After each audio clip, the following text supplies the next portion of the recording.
नमो भगवते वासुदेवाय।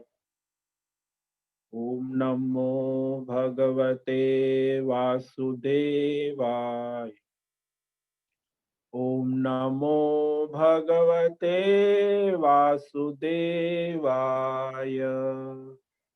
ओम नमो भगवते वासुदेवाय।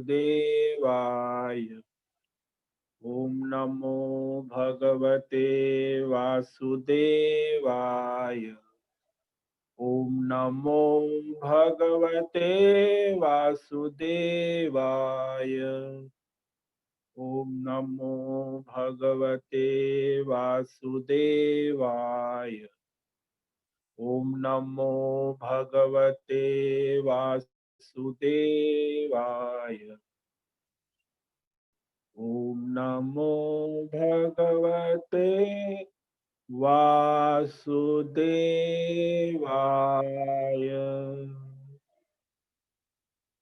ओम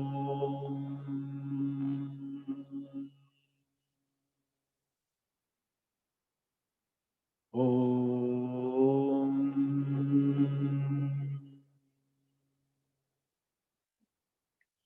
ओम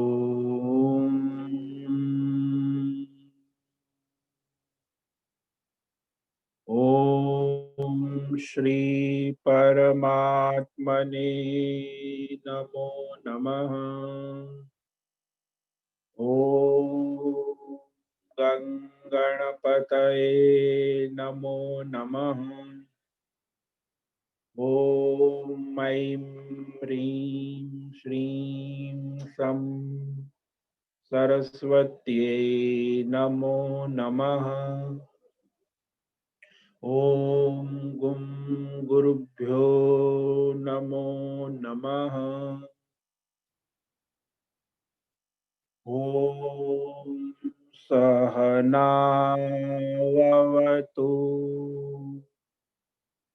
सहनौ भुनक्तु सह वीर्यं करवावहै तेजस्विनावधीतमस्तु मा विद्विषावहै।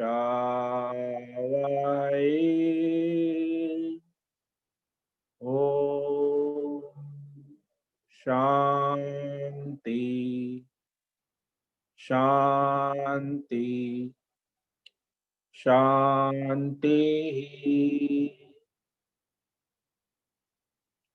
सदाशिवसमारम्भां शङ्कराचार्यमध्यमाम् अस्मदाचार्यपर्यन्तां वन्दे गुरुपरम्परा।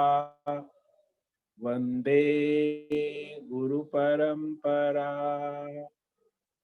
ॐ पार्थाय प्रतिबोधितां भगवता नारायणेन स्वयं व्यासेन ग्रथितां पुराणमुनिना मध्ये महाभारतम् अद्वैतामृतवर्षिणीं भगवतीम् अष्टादशाध्यायिनी अम्ब त्वामनुसन्दधामि भगवत् गीते भवद्वेषिणीम् गीते भवद्वेषिणीम्।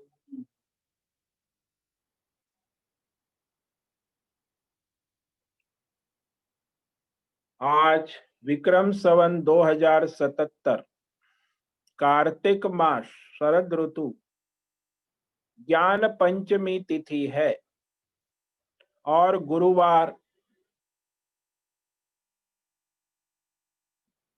ईस्वी सन 2020 दिनांक 19 नवंबर प्रातः 7 बज रहे हैं। ऋषिकेश उत्तराखंड हिमालय भारतवर्ष से हम स्वामी उत्तमानंद सरस्वती भगवद गीता आचार्य शिष्य स्वामी चिन्मयानंद सरस्वती केवलाद्वैत शंकराचार्य परंपरा से शिक्षित दीक्षित भारतीय सनातन वैदिक हिंदू धर्म परंपरा अनुसार संपूर्ण भगवद गीता ज्ञान यज्ञ ऑनलाइन व्याख्यान माला के अंतर्गत अध्याय योग श्लोक नंबर 50 से आगे व्याख्यान करेंगे। पद वाक्य प्रमाणतः संगते शब्दार्थ वाक्यार्थ तत्वार्थ समेत संस्कृत एवं हिंदी में सरल व्याख्यान करेंगे। आप सभी को ओम नमो नारायणाय।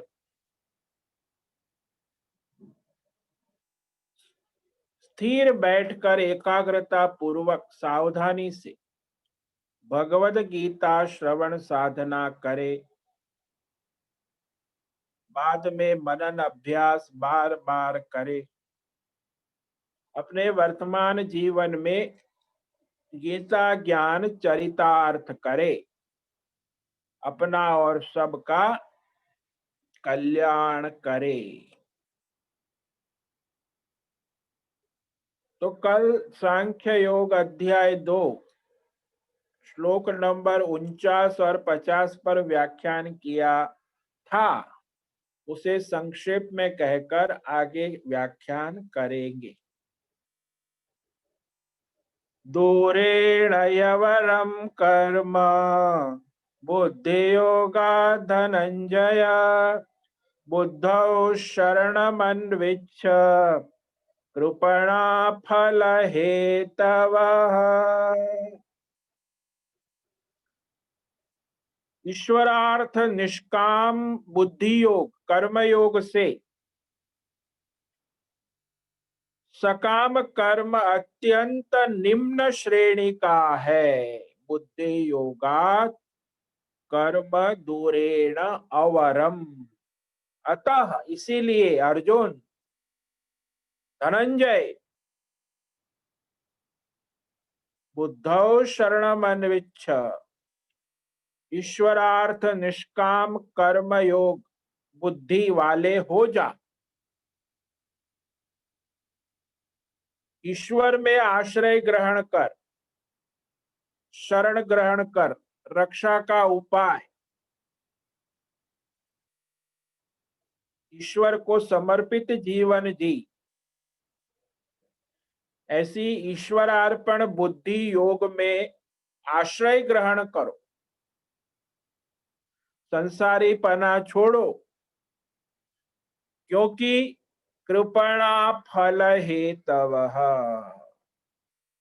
फल के हेतु करने वाले अत्यंत कृपण है, दीन है, अविवेकी है, अज्ञानी है।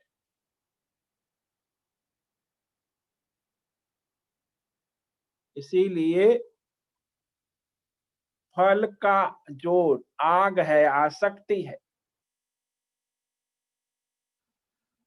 फल का अत्यंत मोह छोड़ो, क्योंकि कर्म और फल दोनों नश्वर है। जो ईश्वरार्थ कर्म किए जाते वही ईश्वर की ओर ले जाते। बाकी सकाम कर्म और सकाम फल ये दोनों पंच महाभूत संसार में उत्पन्न होते हैं, नष्ट हो। कोई भी फल अमर नहीं है। एक ही अमर फल है, वो है परमात्मा। परमात्मा के सिवा सारा संसार का फल नश्वर है, नाशवंत। इसलिए भगवान ने कहा आगे 50वें श्लोक में, बुद्धि युक्तो जहातेह उभे सुकृत दुष्कृते तस्माद् योगाय युज्यस्व योग कर्मसु कौशलम। ईश्वरार्पण निष्काम सम बुद्धि से युक्त मनुष्य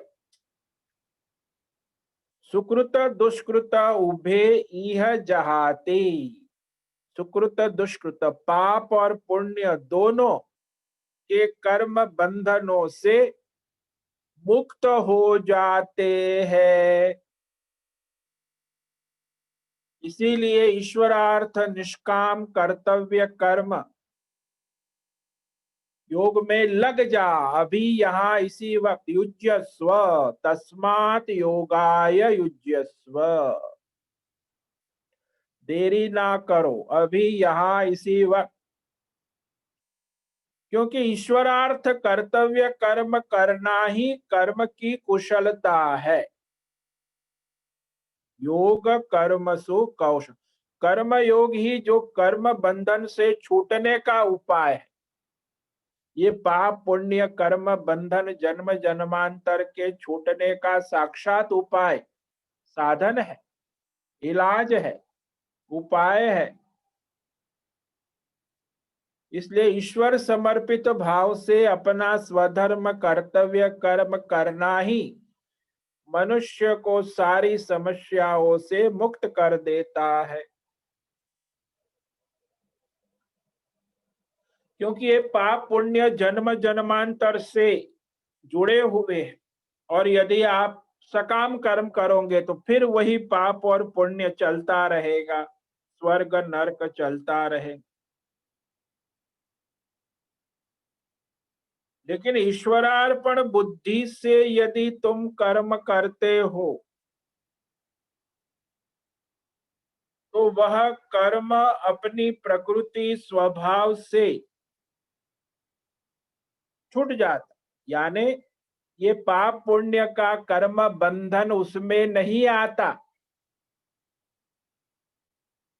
निष्काम ईश्वरार्थ कर्म योग समत्व बुद्धि के द्वारा किए गए कर्म जो है अपना स्वभाव, अपनी कर्म का सिद्धांत, अपनी प्रकृति को छोड़ देते हैं।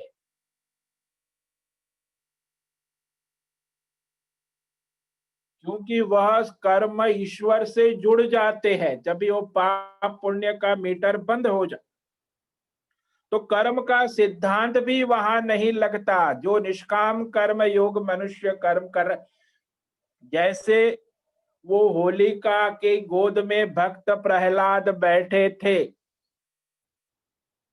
तो होलिका भस्म हो गई, लेकिन भक्त प्रहलाद को तो कुछ चोट भी नहीं आई। हंसते हुए वह अग्नि से बाहर निकल गए।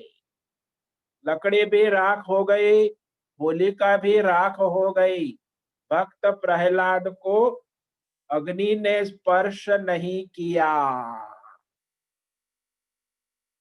ऐसे जो निष्काम ईश्वरार्थ कर्म करते हैं उसे पाप और पुण्य स्पर्श नहीं कर सकते, उससे वो मुक्त हो जाते। न पाप लगता है न पुण्य लगता है, वो तो ईश्वर से जुड़ जाता है। तो वह जो कर्म है वो अपनी स्वभाव, अपनी प्रकृति, अपने सकाम कर्म, अपने द्वंद्व, अपने संस्कार, अपनी कामना, अपनी वासना को छोड़ देते हैं, ईश्वरार्थ हो जाते। निष्काम ईश्वरार्थ आत्मनिष्ठ बुद्धि योग कर्म योग में स्थित हो जा अभी यहाँ इसी वक्त अर्जुन। को वही कल्याण का मार्ग है। तो इस प्रकार कहने के बाद अब आगे और उसी अनुसंधान में कहते हैं कि क्या फल मिलेगा, निष्काम कर्म योग से आपको क्या लाभ होगा। वो और कहते हैं भगवान 51वें श्लोक, कर्मजं बुद्धियुक्ता हि फलं त्यक्त्वा मनीषिणः जन्म बंध विनिर्मुक्ताः पदं गच्छन्त्यनामयम्।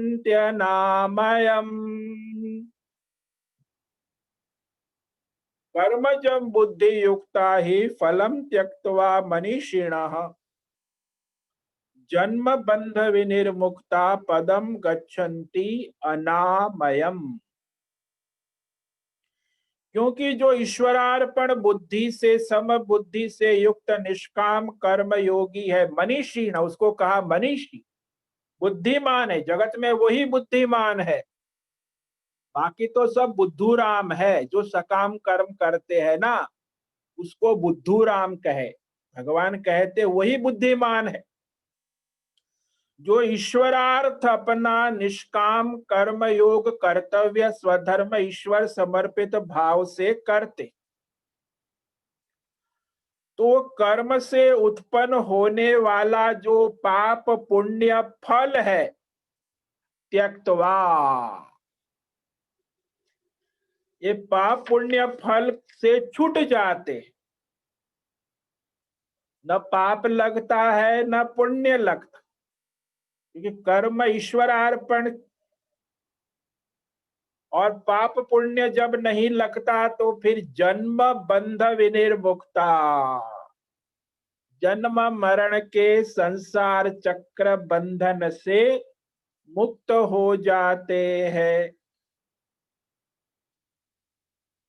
क्योंकि ईश्वरार्पण भाव से जिसने कर्म किया है वो सारे कर्म बंधन से मुक्त होकर अनामयम पदम गच्छन्ते, ईश्वर में परम पद को प्राप्त हो जाते हैं, अपने आत्म स्वरूप में स्थित हो जाते हैं, मुक्त हो जाते हैं, भगवतमय हो जाते।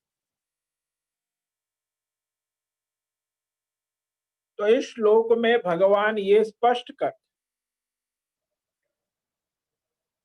कि ईश्वरार्पण निष्काम कर्म योगी जो है वो सारे द्वंद्वों से, केवल पाप पुण्य नहीं, लाभ हानि सुख दुख मान अपमान, सारे द्वंद्व और उसके फल से उपराम हो जाते हैं, छूट जाते। और कैसे परमात्मा को प्राप्त करते हैं, इस प्रश्न का उत्तर इस श्लोक में भगवान दे रहे। क्योंकि ईश्वरार्पण समत्व बुद्धि से कर्म योग किया गया कर्म पहले क्या करता है, बोले पाप कर्म से छुड़ाता है। यदि आप अभी ईश्वरार्पण कर्म कर तो सबसे पहले वो ये करेगा, आपके पाप अधर्म से आपको छुड़ाता। उसके बाद ईश्वरार्पण कर्म यदि आप अपना करते रहोगे तो परंपराया वह आपके पुण्य बंधन से भी आपको छुड़ा दे, पाप और पुण्य दोनों।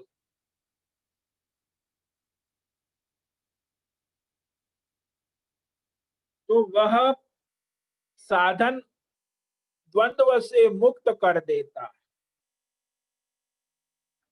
तो इस तरह समत्व बुद्धि, ईश्वरार्थ समर्पित बुद्धि से युक्त मनीषी वही बुद्धिमान है जिसकी बुद्धि ईश्वर में समर्पित।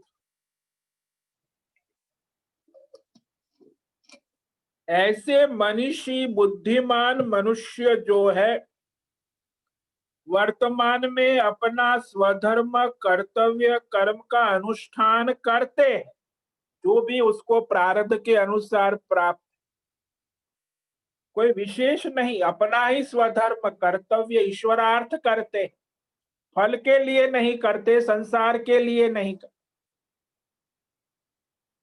तो अपना स्वधर्म कर्तव्य कर्म का अनुष्ठान ईश्वरार्थ करते हैं,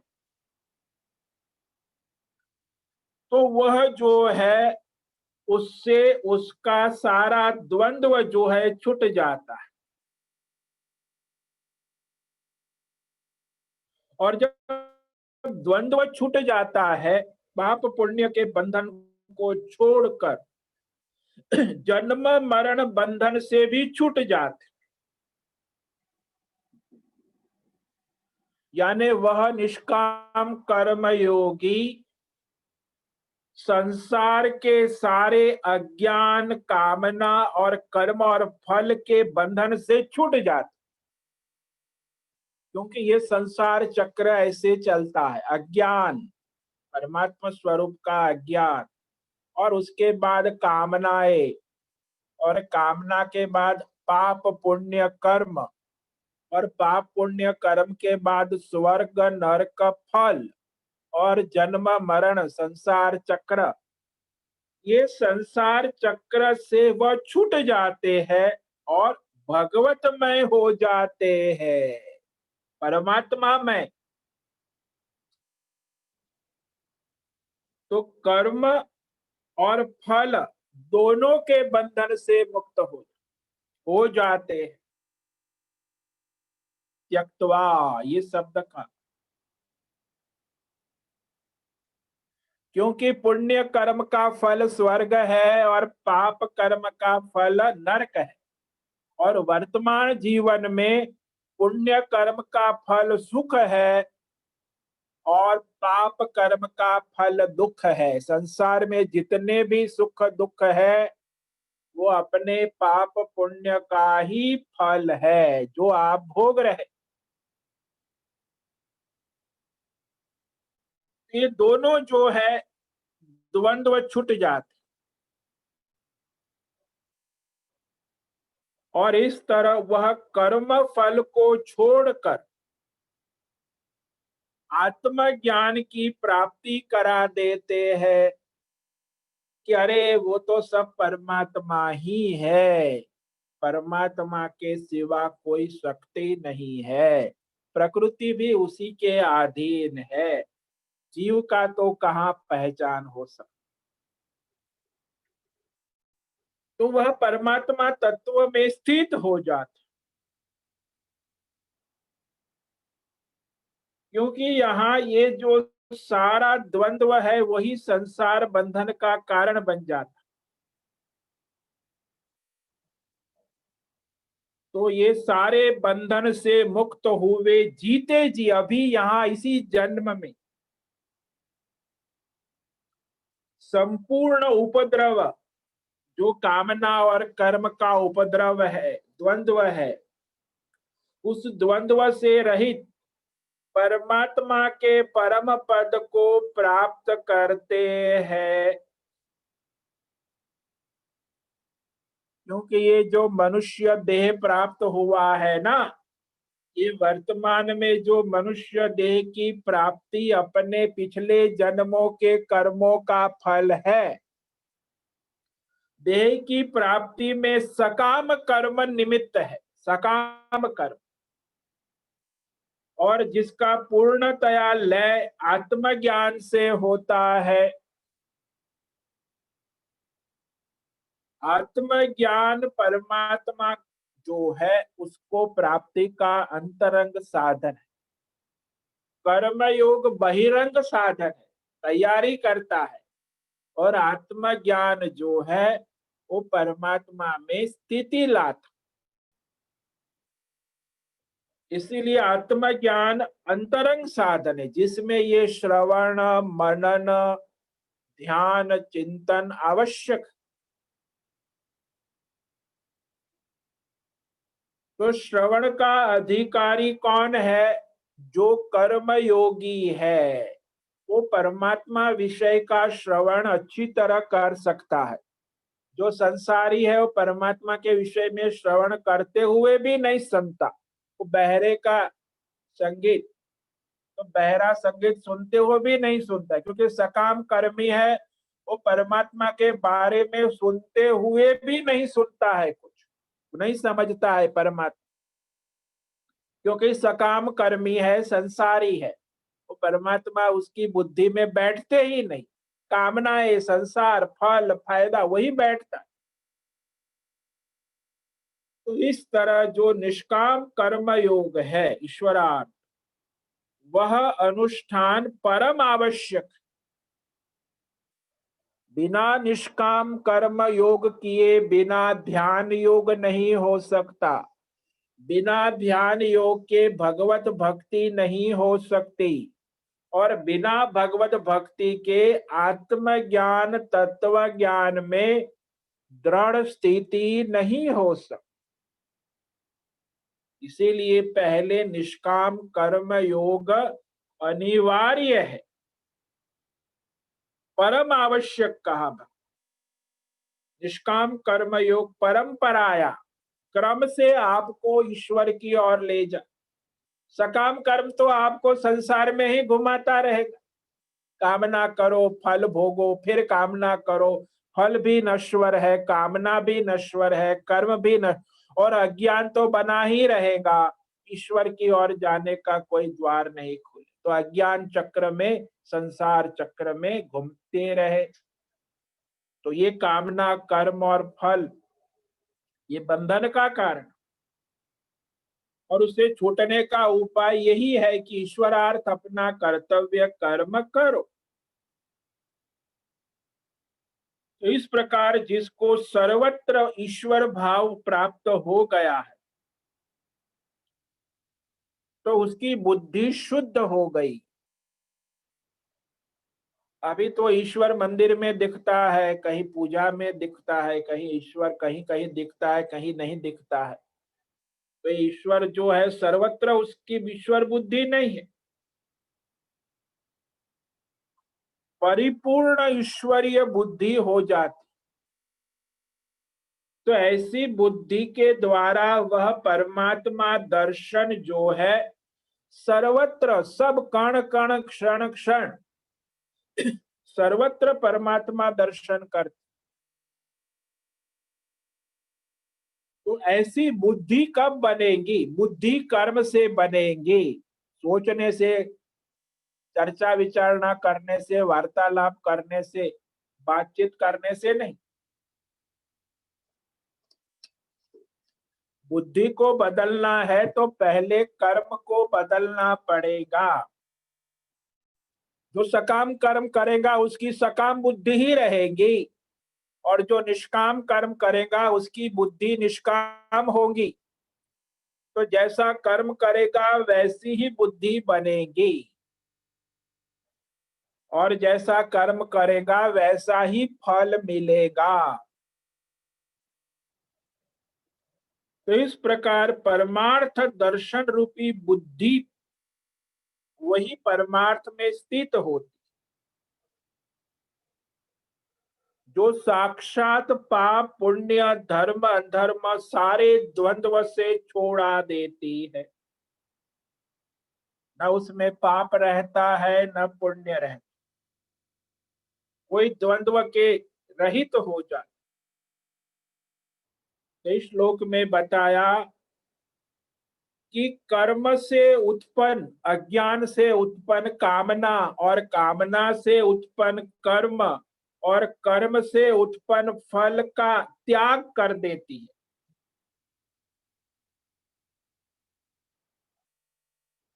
कैसे त्याग होता है?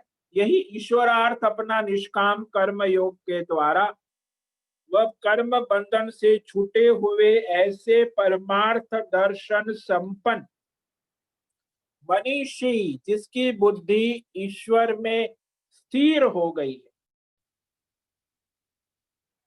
ऐसे मनीषी जीते जी अभी यहाँ इसी जन्म में परमात्मा के पद को प्राप्त करते, यानी परमात्मा का साक्षात्कार करते, परमात्मा को प्राप्त कर लेते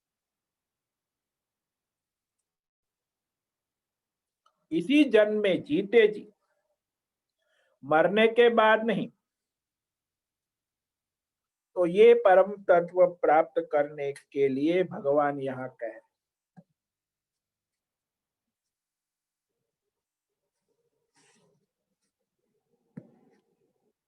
तो इस प्रकार यहाँ जो है इस श्लोक में परमात्मा ने प्रेरणा दी कि उस परम पद अनामयम पदम गच्छन्ति, निर्विकार परमात्मा के पद को प्राप्त हो जाते हैं। अब वो कैसे प्राप्त होते हैं, वह परमात्मा प्राप्ति का कथन अब आगे कर, तो वह श्लोक आज पढ़ेंगे, लेकिन इस पर व्याख्यान जो है कल करें। यदा ते मोह कलिलम बुद्धिर्व्यतितरिष्यते तदा गन्तासि निर्वेदम् श्रोतव्यस्य श्रुतस्य च। तो जब तुम्हारी बुद्धि, जब इस जन्म में, यदा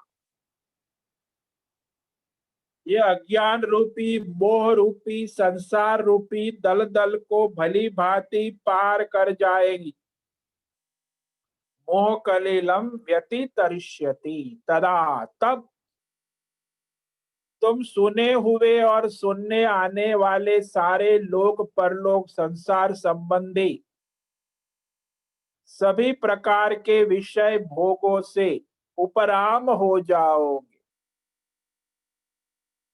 ईश्वर बुद्धि वाले हो जाओ। निर्वेदम गंतासी, इस पर कल व्याख्यान करेंगे। तो आज जिस श्लोक पर व्याख्यान किया है उसे संक्षेप में कह देते हैं।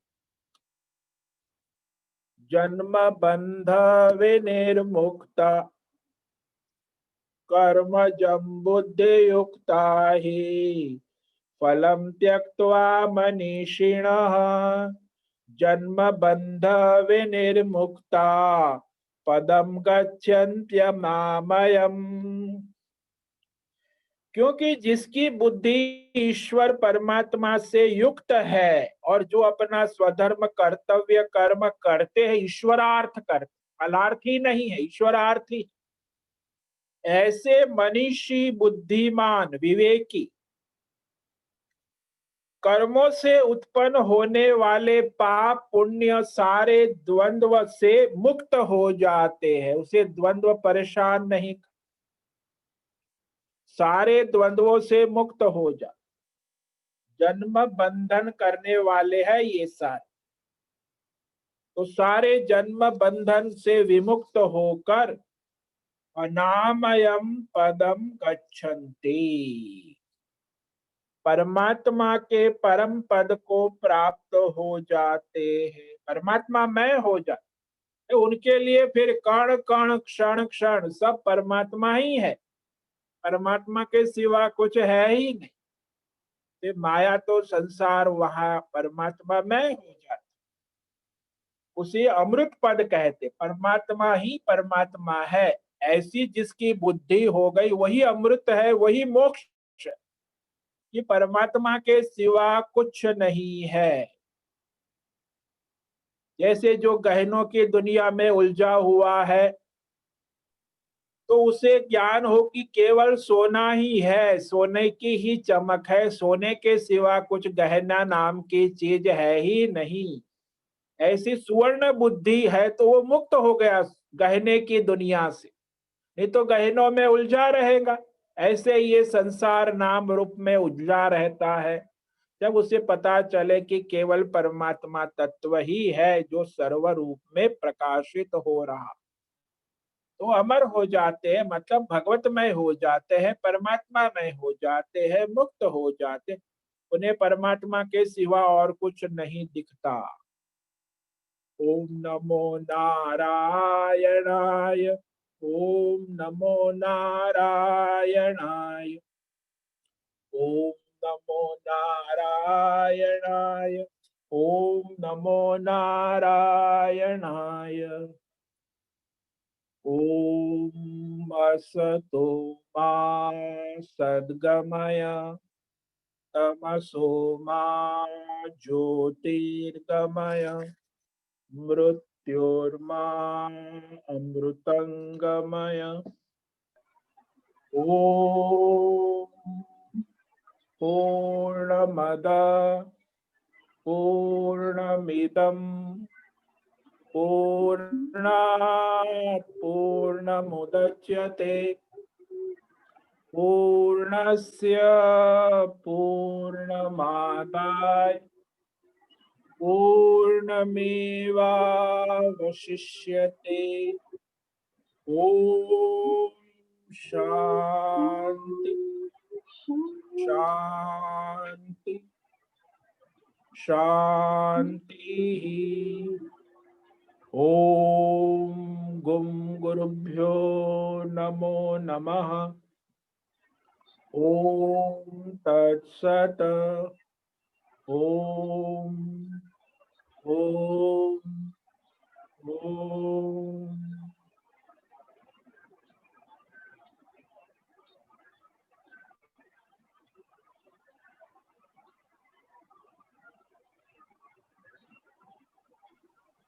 हाँ प्रकाश जी, आपका प्रश्न पूछिए।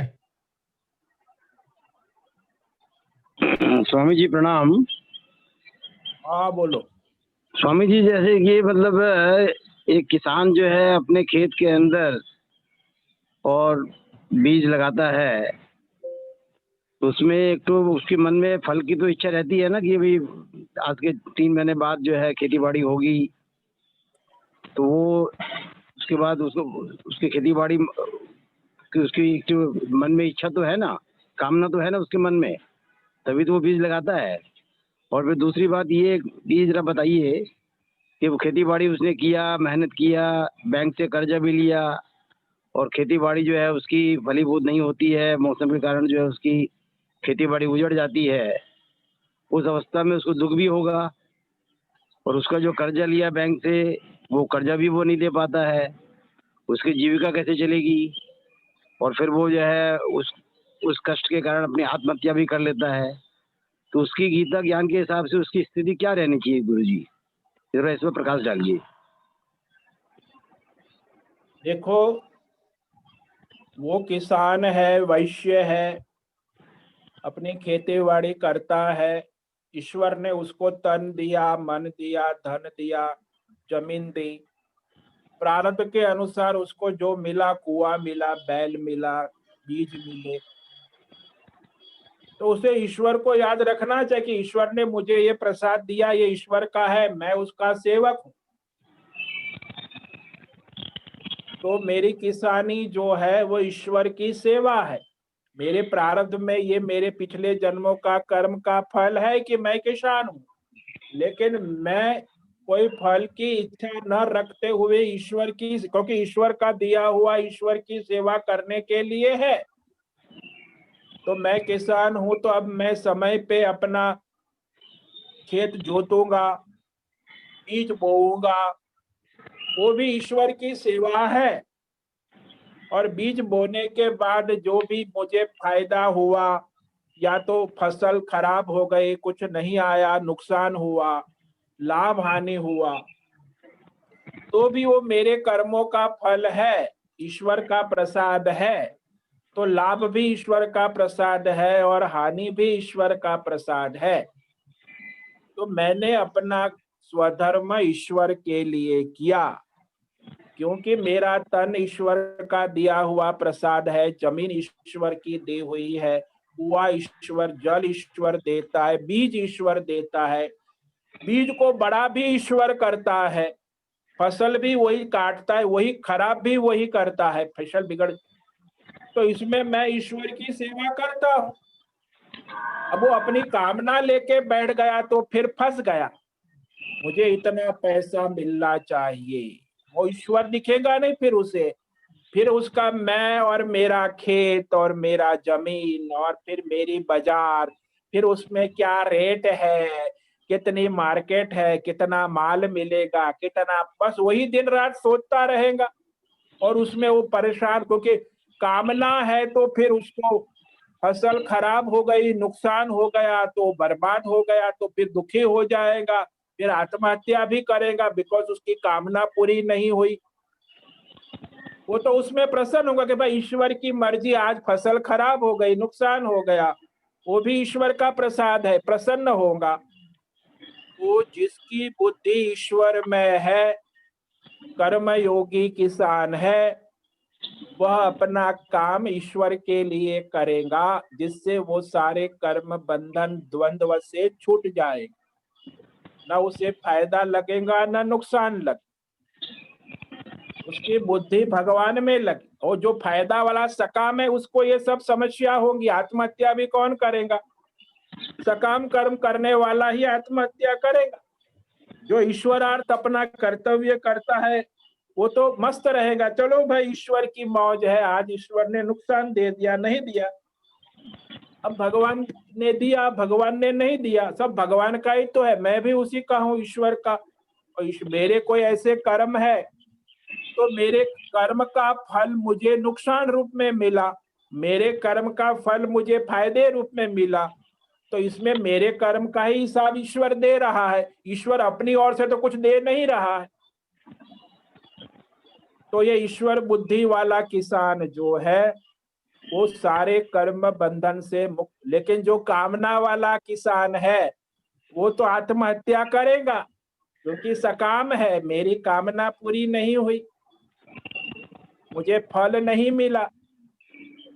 तो दोनों में अंतर है। एक सकाम किसान, वही किसान सकाम हो सकता है, वही किसान केवल उसकी बुद्धि यदि ईश्वर से जुड़ी है, ईश्वर के लिए करता है, उसकी बुद्धि तो निष्काम किसान बन गया।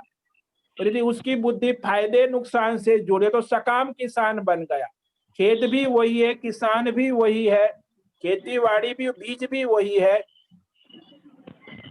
यहाँ उसमें कोई परिवर्तन नहीं होता, केवल उसकी बुद्धि में विवेक है। एक निष्काम किसान है, ईश्वरार्थ अपनी खेती करता है, और एक फलार्थी है। तो दोनों में इतना ही अंतर है। वो मरेगा कौन? फलार्थी आत्महत्या करेगा, और ईश्वरार्थी है वो मौज करेगा, अरे भगवान की मर्जी, ईश्वर का प्रसाद है, मेरे कर्म का फल है, नुकसान। तो ये समझो दोनों का वही किसान की बुद्धि पर निर्भर करता है, उसकी बुद्धि कैसे काम कर। समझ में आया? हाँ स्वामी जी।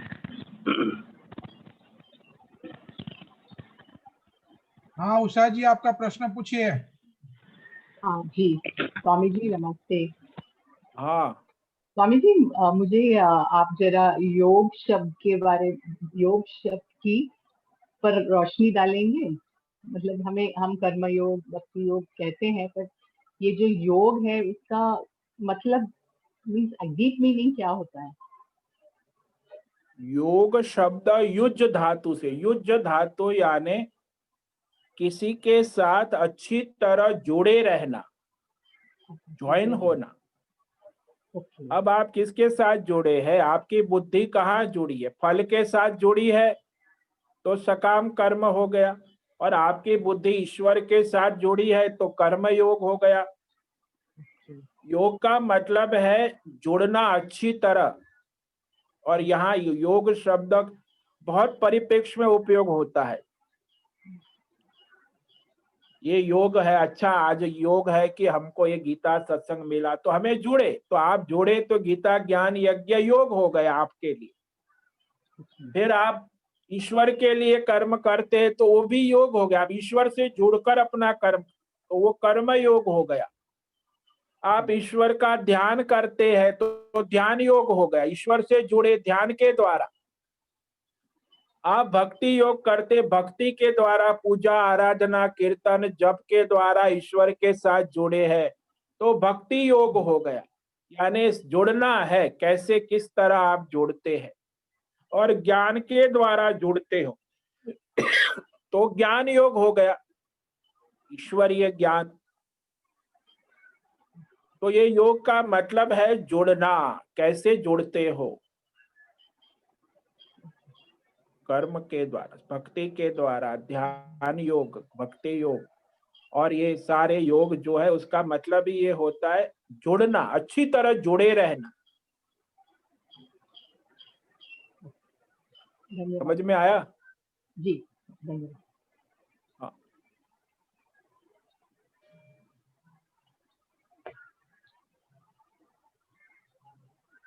हरिओम स्वामी जी। हाँ बोलो हेमा।